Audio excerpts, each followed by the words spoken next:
ছেলে, আমার ছেলের 11 বছর, আমার ছেলের নাম আরিয়া, ক্লাস 4-এ পড়ে আমার সন্তান, বাংলা ভাষাতে পড়ে।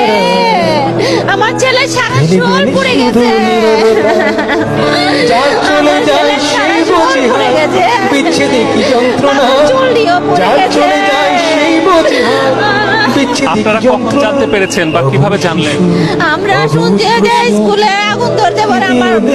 আমার জালের ছেলে উজাইয়া হসপিটালে নিয়েছে, সাথে লুকা ছিল, সবাই নিয়েছে। আমিও হসপিটালে যাইয়া দেখছি ওরে যে পানি ডালতেছে, খালি পুরা শরীর পুড়ে গেছে, প্যান্ট সহকারে পুড়ে শরীরের সাথে লাগিয়ে গেছে।